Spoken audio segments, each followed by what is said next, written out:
Salut les amis, j'espère que vous allez bien. Moi ça va. Bon, je suis toujours à l'hôpital. Ça risque de durer un petit moment. Donc vous allez me voir souvent dans le cadre un peu hospitalier. J'ai pris une nouvelle position parce qu'en fait, rester assis, ça devient très compliqué pour moi. Bon, j'explique un peu ça sur mon vlog, donc n'hésitez pas à aller voir mes vlogs du lundi. D'ailleurs, avant de commencer à aborder la vidéo qui va parler de comment on change des habitudes, en tout cas comment moi j'ai changé mes habitudes dans le cadre justement de ce rééquilibrage de vie et surtout après dans le cadre de la perte de poids. Je vais vous inviter bien sûr à vous abonner à la chaîne, à liker la vidéo si elle vous a plu et intéressé, à la partager si elle vous a intéressé, elle pourrait intéresser d'autres personnes, à la commenter parce que ça c'est le truc le plus intéressant que je trouve, c'est d'avoir des échanges avec vous, à activer la cloche pour être notifié de toutes les vidéos que je peux sortir, comme je vous ai dit, hein, j'en sors une le lundi sur le vlog, le jeudi en général c'est story time et le samedi comme aujourd'hui c'est une vidéo conseil, en tout cas avec de la façon la plus humble possible. Voilà, petit moment de promotion personnelle terminé. On va parler un peu des changements d'habitude et comment, en tout cas moi, j'ai vécu les changements d'habitude, je les ai opérés, je les ai installés pour qu'elles puissent être pérennes et durables et pas que je les vive comme des choses insurmontables ou alors qui s'arrêtent tout de suite du jour au lendemain. En fait, cette dernière réflexion-là, je vais y revenir dessus. Parce que justement, un changement d'habitude, c'est quoi? C'est une évolution d'automatisme qu'on a vers qui ne sont pas forcément bons ou qui sont peut-être des fois toxiques ou qui ne sont pas forcément productifs vers une évolution d'habitude, d'automatisme qui, eux, vont apporter des choses beaucoup plus saines, beaucoup plus positives et agréables. Là, dans le cadre, je vais essayer de vous donner trois exemples des façons dont comment j'ai fait pour changer mes habitudes. Je vais vous parler par exemple du sommeil, comment j'ai fait pour essayer d'instaurer le fait que je dorme à minima du minima 6 heures, en général je suis à 7, pour que je puisse avoir un repos constructif et aider mon corps au mieux dans toutes ces phases évolutives, que ce soit la perte de poids, la prise de muscle, la convalescence ou la vie classique de tous les jours. Je vais vous parler aussi de tout ce qui est la partie mise en mouvement, comment j'ai fait pour m'habituer à bouger. Et le troisième exemple, ça sera comment j'ai fait évoluer mon hydratation et comment je suis passé des boissons soda, sucré, jus à eau. Voilà. Si je sais que ça peut en aider certains parce que l'hydratation c'est tellement important. Pourquoi je vous parle de ces trois choses-là? Parce que pour moi ce sont trois éléments essentiels, importants, vitaux, que ce soit sur une perte de poids que pour une hygiène de vie globale et générale. Donc si je prends ces trois exemples-là pour ne pas en prendre d'autres, c'est parce que pour moi ils sont cruciaux et vraiment, encore une fois je le répète, c'est la vidéo de la dernière fois, très très très important et malheureusement beaucoup trop négligé. Allez, point numéro un, comment j'ai fait pour instaurer un sommeil qui soit le plus en plus long, constructif. Alors, je ne parle pas de la partie apnée du sommeil que j'ai eue, pour laquelle je ne pouvais pas forcément agir directement, sauf que j'aurais pu aller en centre de clinique, enfin en clinique du sommeil, faire les examens et me faire équiper. Mais bon, bah, ça, je ne l'ai pas fait. Mais par contre, je vous invite à le faire si vraiment, parce que c'est quelque chose de vraiment pas très agréable. Parce que les apnées du sommeil, c'est le truc le plus destructeur pour une nuit et pour la récupération. Donc vraiment, prenez ça à bras le corps si vous êtes victime d'apnée du sommeil. Vous êtes sujet, pardon, à des apnées du sommeil. Faites-vous accompagner vraiment le temps de pouvoir justement trouver des solutions autres que le soutien d'un appareil respiratoire. Mais ça, c'est très très très important parce que la récupération vraiment est vitale. Comment je t'ai fait? Bah en fait, au début, moi j'avais un sommeil très très très chaotique parce que je m'en foutais de l'heure à laquelle je me couchais. Je pouvais me coucher à minuit, 1 heure, 2 heures, 3 heures du matin pour me réveiller à 6 heures forcément pour me préparer ou soit pour aller en cours au début, soit pour aller au travail sur le restant de ma vie. J'ai commencé à instaurer des plages voilà, où je me disais de telle heure à telle heure, tu dois dormir. Et donc, j'ai pas réduit, par exemple, bon, je me couchais très souvent à 2 heures du matin. J'ai pas réduit genre de 2 heures à minuit. C'était pas possible pour moi parce que bah, psychologiquement, bah, j'y arrivais pas. J'ai grignoté, en fait, tout simplement. C'est-à-dire qu'à 6 heures du matin, je devais me réveiller, je devais me réveiller. Donc, cette base-là, je ne pouvais pas la rectifier. 6 heures du matin, c'était le réveil. Donc, forcément, il fallait que j'allonge la partie démarrage, départ, donc sommeil. enfin, se poser. Donc, au fait, le 2 heures du matin, en fait, je me disais 1h45.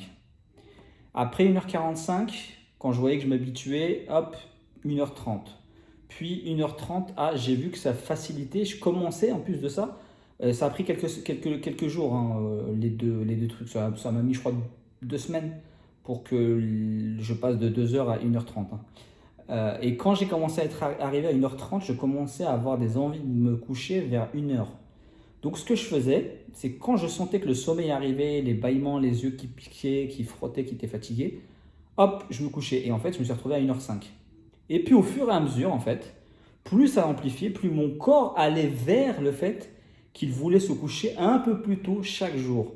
Et toutes les occupations, les activités que j'avais, c'est-à-dire qu'en fait, on va dire, j'ai regardé des vidéos ou je regardais la télé, en fait, j'ai fait en sorte d'aller prioriser et de me dire est-ce que j'ai vraiment envie de rester sur ça ou sur les réseaux ou autre chose, ou alors plutôt le sommeil et m'écouter. Et vu que j'ai instauré le principe de me dire que je vais m'imposer quelques règles quand même, parce qu'il faut quand même se faire un peu violence. C'est-à-dire, c'est pas, oui, c'est cool, faut y aller tranquillou, mais il faut quand même des fois de temps en temps se mettre un peu le. J'installais le truc, je mettais en place le cadre. Donc au fur et à mesure, je me suis retrouvé à me coucher à 23h, 23h30 pour me lever à 6h. Ça, c'était quand j'avais un cadre voilà, où je travaillais. Quand je ne travaillais pas, 6h est toujours resté 6h, mais bizarrement, même les week-ends, le 6h est resté, voire 7h. Et ce qui fait que je m'entraîne maintenant tôt le matin. Et le coucher, pour le moment, actuellement, sauf au cadre hospitalier où là c'est différent, 23h, je suis au lit. Ce qui fait que j'ai ma fenêtre dès 7h. Au pire, minuit. Vraiment. Mais c'est très exceptionnel. Mais par contre, je sens très bien la différence. Donc vraiment, pour le sommeil, essayez de vous donner ces petits créneaux pour pouvoir prolonger. Les week-ends, je me laissais jusqu'à 8h du matin. Parce que je ne voulais pas trop non plus dormir. Parce que c'est pas forcément ça n'a pas forcément un des meilleurs effets, en tout cas pour moi.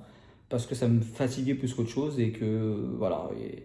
Et puis voilà, j'ai pris ces habitudes-là qui s'est intégrée et qui a fait que mon corps naturellement, même le week-end, c'est pour ça aussi que je m'entraîne le week-end, se lève à 6h du matin sans que je lui demande quoi que ce soit. Donc voilà. Ça, c'était pour la partie sommeil. La deuxième partie, les activités. Le NEAT, le fameux NEAT dont je parle très souvent et qui pour moi est essentiel. Comment faire en sorte de se bouger et sortir de la sédentarité du fait de rester assis, rien faire. La première des choses, c'est que je me suis dit, des fois je suis au téléphone, je suis très souvent au téléphone, mais je suis assis. Pourquoi je devrais rester forcément assis si je n'ai pas besoin d'être au téléphone et d'avoir accès, je ne sais pas, à une information sur un outil informatique? Si j'ai vraiment pas ce besoin-là, pourquoi ne pas essayer de prendre ce téléphone-là et de faire les 100 pas? Et vous verrez que bizarrement, moi, pour moi en tout cas, j'ai la sensation que mon cerveau s'aère plus. Je fais les 100 pas, ce qui fait qu'en fait, je suis en dépense d'énergie. Je suis en mouvement. Je suis constamment. Donc, ce qui fait que des fois, un coup de fil peut durer une demi-heure, trois quarts d'heure. Et je vais me rendre compte qu'au final, j'aurais fait trois quarts d'heure de marche. Alors, certes, ce n'est pas une marche à fouler, c'est pas. Mais ça reste quand même une activité. Ça reste quand même une mise en mouvement qui est très importante et qui n'est pas négligeable dans le cadre justement d'une hygiène de vie, d'une perte de poids. Voilà. C'est quelque chose pour moi qui, petit à petit, en fait, j'ai dû me créer justement cette réflexion-là. Des fois, j'étais au téléphone, je restais, puis je me disais, mais. Et je me levais, et je marchais, et je faisais 10 pas là, 10 pas, 10 pas, 10 pas, jusqu'à arriver où que maintenant, automatiquement, quand j'ai un coup de fil, je marche. C'est vraiment quelque chose de devenu naturel. Je ne m'en rends pas compte, et c'est mes proches qui me disent, mais pourquoi tu marches? Reste assis. Non, c'est comme ça, je marche. Ça, c'est des trucs comme ça. Quand j'allais faire mes courses en magasin, j'étais le premier à me rapprocher le plus possible de l'entrée ou de l'escalator pour pouvoir justement éviter d'être amené à marcher. Maintenant, ce que je fais, je suis le premier et j'ai commencé à faire ça petit à petit, à déjà me rapprocher me rapprocher le moins possible, pardon, de l'entrée des centres commerciaux ou des magasins pour avoir une distance pour marcher, à part si j'avais des gros sacs à porter. Alors si j'avais un gros caddie, là je faisais en sorte aussi de marcher le plus loin possible. Je me garais en bout de parking et je marchais. Je faisais en sorte de me garer en bout de parking et de marcher, de faire un aller, de faire un retour. Petit à petit, j'ai commencé à faire en sorte de visualiser mes courses et de me dire, maintenant, on va aller aux courses les plus loin pour arriver.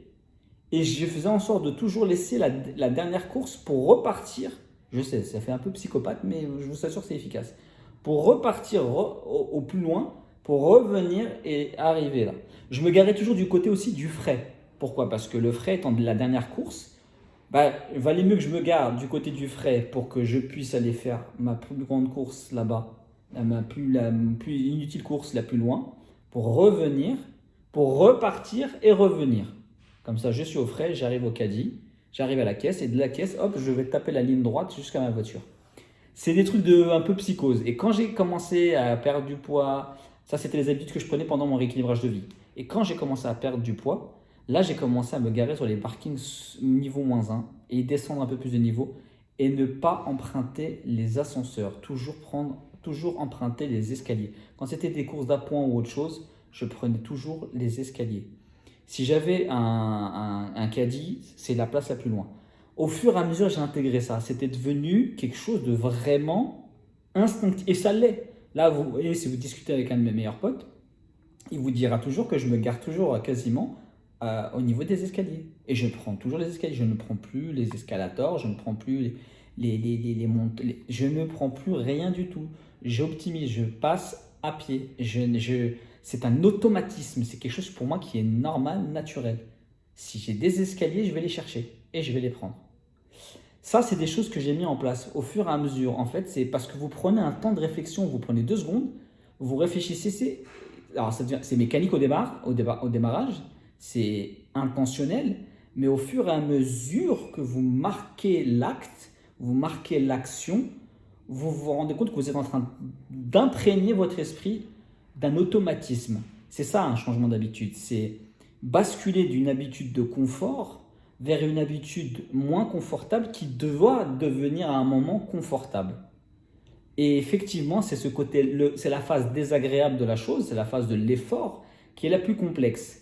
Mais elle doit se construire à travers des réflexions et des projections sur ce que vous voulez après. Moi, je me disais, ça va me permettre de brûler plus de calories si vous voulez, dites-le vous, taper plus dans les réserves, plus d'énergie, mieux pour ma santé. Vous voyez, c'est des petites réflexions comme ça que je mettais en place. Ça, c'était pour la partie NEAT, donc me mettre à marcher quand j'étais au téléphone, emprunter les escaliers le maximum possible ou m'éloigner le plus possible des places de l'entrée pour pouvoir me garer au fond du parking pour aller faire mes courses. Et en plus de ça, ce qui était bien, c'est que là, il y avait plus de place parce que forcément, tout le monde se rue vers les places d'entrée. Donc là, vous êtes sûr de quasiment toujours trouver une place et vous êtes tranquille et vous poussez votre caddie. Dites-vous qu'en plus de ça, vous marchez et en plus, vous faites un effort de pousser. Double BLF. Après, oui, pour les gens pressés, pour les gens pressés, c'est une chose, mais quand on ne l'est pas, prenez votre temps et prenez-le vraiment bien. Une autre chose que j'ai instaurée aussi, ça c'était pendant la perte de poids, c'était d'aller marcher. Alors, je marchais déjà en forêt, mais les jours où je n'allais pas en forêt, en fait, j'allais en centre commercial et faire du lèche-vitrine. Et en fait, je faisais en sorte de me dire que pendant une heure, j'allais marcher. Regarder, faire des essayages de vêtements, regarder les articles. Ça me permettait aussi d'apprendre et de lire les étiquettes des produits. D'ailleurs, j'ai une petite anecdote sur ça, mais j'en parlerai dans une vidéo Storytime. et en fait, ça me faisait passer mon temps et je dépensais de l'énergie. Je dépensais, je marchais, je faisais des pas et voilà. Et j'achetais rien forcément, hein. Mais j'étais là, je regardais les modes, les vêtements, les produits alimentaires, les produits des filles, de nouvelles technologies. Bref, je me mettais toujours constamment en mouvement. Voilà pour ce qui est la partie NEAT. Et pour la partie eau, comment j'ai fait pour basculer de cette consommation extrêmement excessive de soda, de jus, bref, de produits ultra transformés et ultra sucrés, à l'eau. Ça a été la partie la plus compliquée pour moi. Étant donné que j'avais vraiment une passion pour le sucré, c'était quelque chose qui était pas habituel de boire et je trouvais ça même écœurant parce que je trouvais un goût à l'eau qui n'était pas bon, qui est bizarre déjà quand on parle de l'eau. Mais en fait, je me suis simplifié la tâche parce que à l'époque, quand j'ai essayé de perdre du poids avec les régimes, je voyais bien que me forcer de boire de l'eau, c'était quelque chose qui m'écœurait et qui me donnait pas envie. Et j'avais l'impression de... Voilà, voilà, ça m'écœurait. Ce que j'ai fait, c'est que je n'ai pas voulu me mettre la pression tout de suite et de me dire qu'il faut que je bascule à l'eau tout de suite. Je me suis dit, c'est quoi, gars? Ok, d'abord, les sodas sucrés, qu'est-ce que tu fais? Je me suis basculé au soda zéro. Euh, les jus d'orange, bah en fait, au fur et à mesure, je me suis rendu compte qu'avec mes inflammations, mes problèmes gastriques, mes reflux, c'est pas forcément le top. Donc en fait, ceux-là, je les ai quasiment retirés du jour au lendemain parce qu'ils me nuisaient. J'avais bien compris que ça me créait des reflux, que c'était pas le top. Donc tout ce qui était possible de basculer en zéro, je l'ai basculé en zéro. Au fur et à mesure, je me suis dit maintenant, il faut atténuer ce zéro pour faire autre chose. Donc il y avait donc les sodas zéro, il y avait les sirops zéro, il y avait certains jus zéro. Quand je dis jus, c'est des limonades zéro, enfin limonades sans gaz. Oui, les jus zéro, les trucs, je sais pas quelle marque là, je donnerai pas les noms de marque.